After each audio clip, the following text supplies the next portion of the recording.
welcome back to our episode. And as mentioned in part one, if you didn't catch that, I think you should check that out before we come to part two. And in part one, we talked about PEP and the definition of PEP. So now, actually, what I have sort of a few examples that I wanted to show to the OCC is, are these people considered as PEP? So I have an example here that has been bothering me actually for a bit. So there's this minister who has passed away. His son, would we consider him a PEP? What kind of due diligence do I need to do on him before I make the decision that he is a high-risk client? That's a great question. I don't think I've ever come across that situation. If I look back at it and I look at it from the point of view of money laundering rather than being a PEP, is the estate money laundering? The answer is if the let's go back one stage even further. If the estate has demonstrably dirty money in it, then that money continues to be laundered, no matter who's in control of the estate. Whether or not there is culpability is another question. That's all got to do with intent and belief and so on. But the money itself, we know, is tainted. If the person behind the estate, if the deceased person was a PEP, should we adopt enhanced due diligence? If we're going to adopt the view that the money in the estate could be tainted, then there would appear to be no reason not to. I think that there may well be social criticism of that view, but if we take a straightforward, logical, legal approach, then yes, we should treat the estate as if it is the assets of a PEP. What are your thoughts, Des?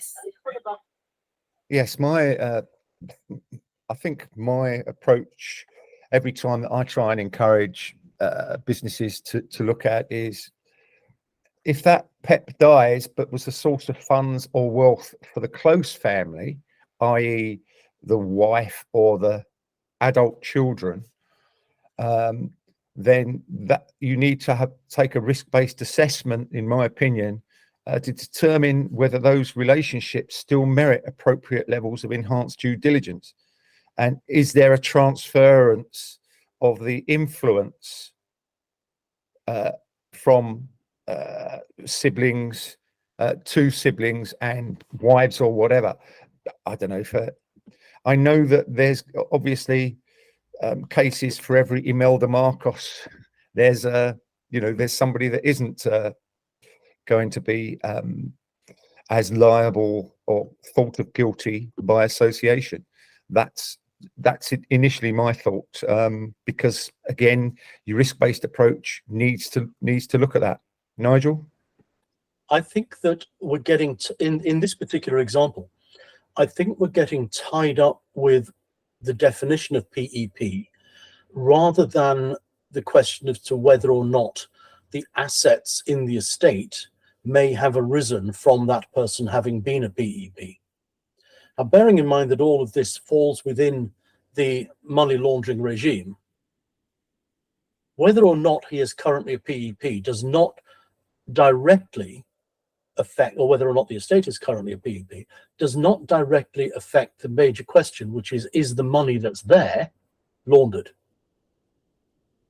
It only affects the question as to whether or not you undertake more inquiry, so-called enhanced due diligence, which I think is a stupid concept.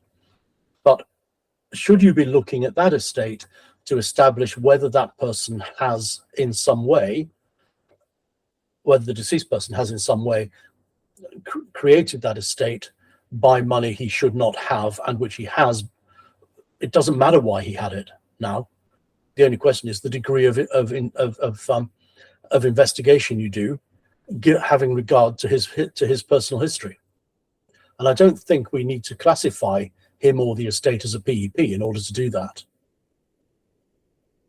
Mark? I'm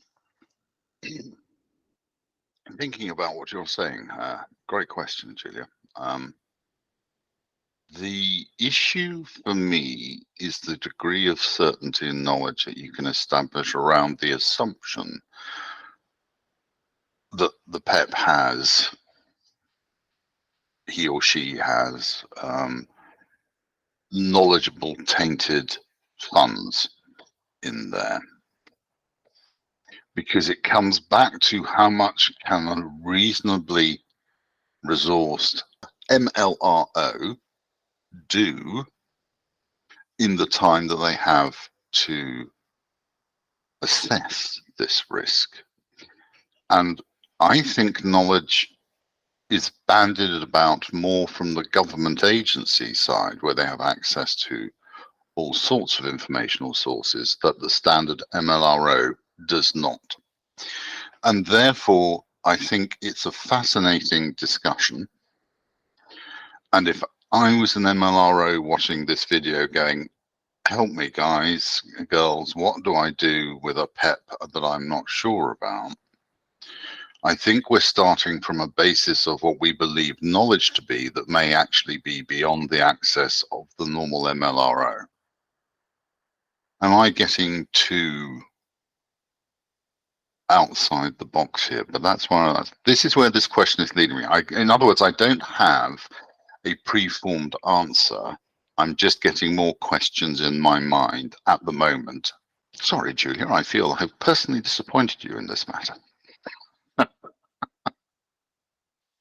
No, I think that it has, okay, like it or not, I'm going to say this. There is a lot of due diligence. The due diligence process requires a lot of common sense and asking the right questions. I'm going to ask another question. This time, this is actually not a PEP. Well, maybe, but potentially a high-risk client. This is a corporate client that within the directorship, there is an individual who is a cousin of someone who hijacked the plane which crashed into one of the towers during 9/11.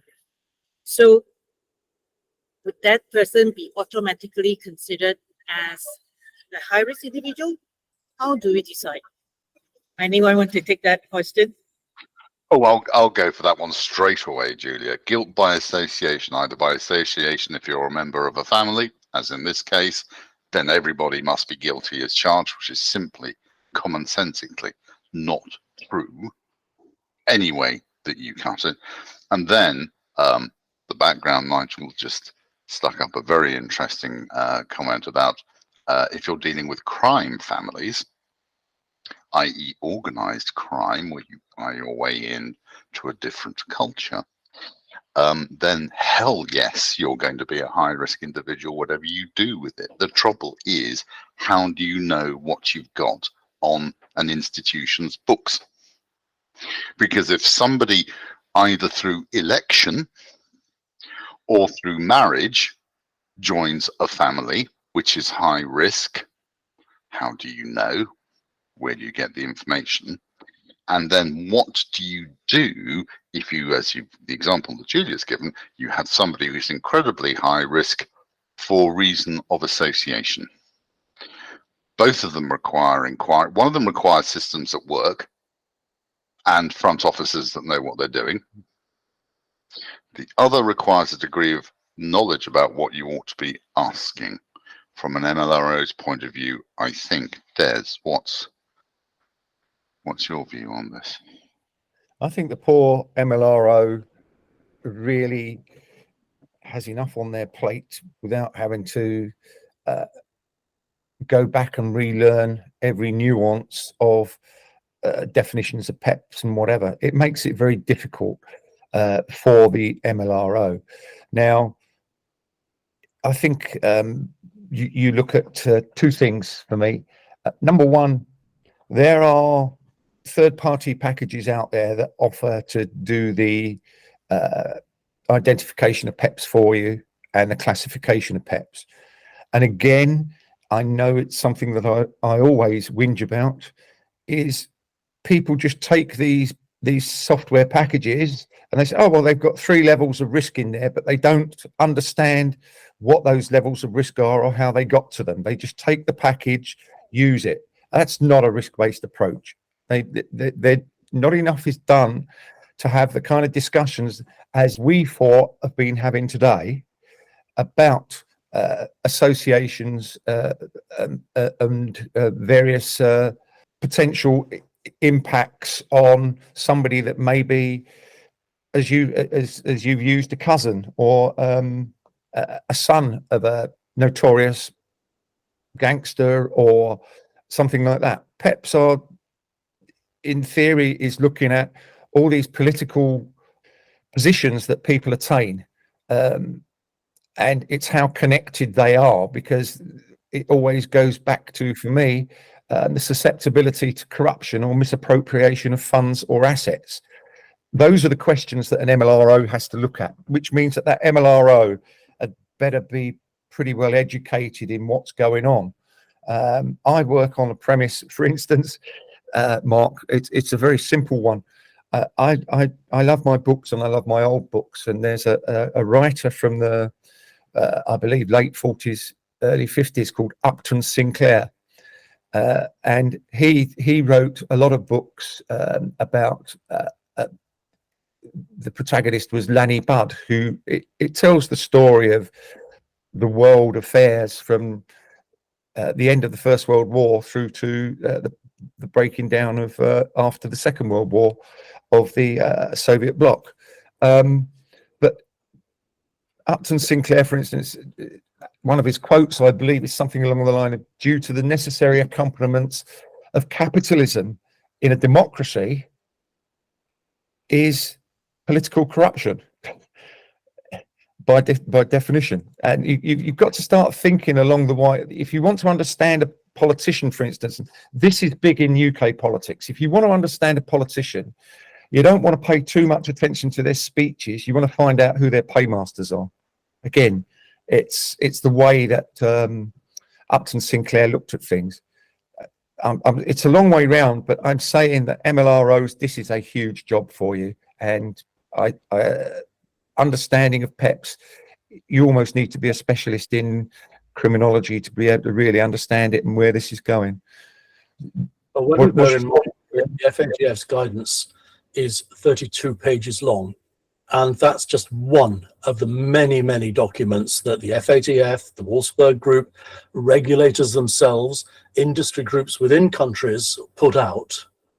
It is simply not possible to expect any money laundering reporting officer, or whatever they may be called in any individual country, it is not possible to do that job.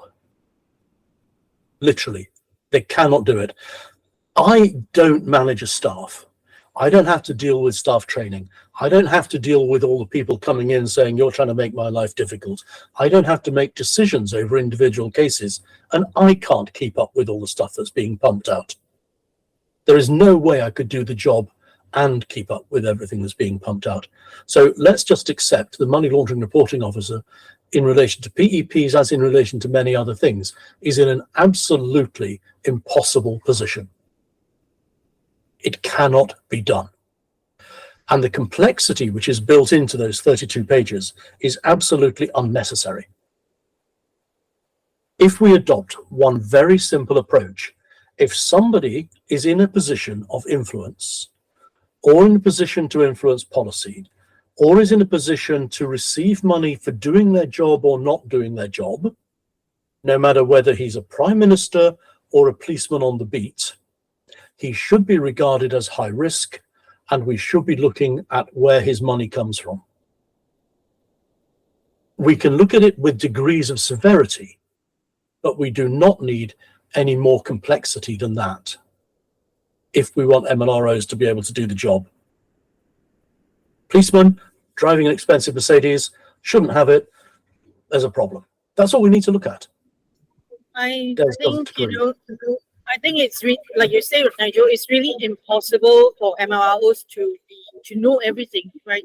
And then with technology now, MROs also have to be the data scientists as well as the tech engineer. And one thing is that I thought that it would be quite interesting to also point out, the example that I gave just now about the guy who is a cousin of the person who hijacked the plane. This wasn't from any list management system or vendors in the market. It happened that somebody who knew somebody highlighted that this was a cousin. So just by virtue of that, I would say as an MRO, there's more to just, going by the book, but also to have a good network, to have a good support system, to have good general knowledge. A lot of all these things come into play, and not just about reading from the books or going by the checklist. And so with that, that would be my conclusion as far as what it takes to be an MRO, as well as highlighting or risk assessment and enhanced due diligence for PEPs and any other potential high risk individuals. And until the next episode, thank you.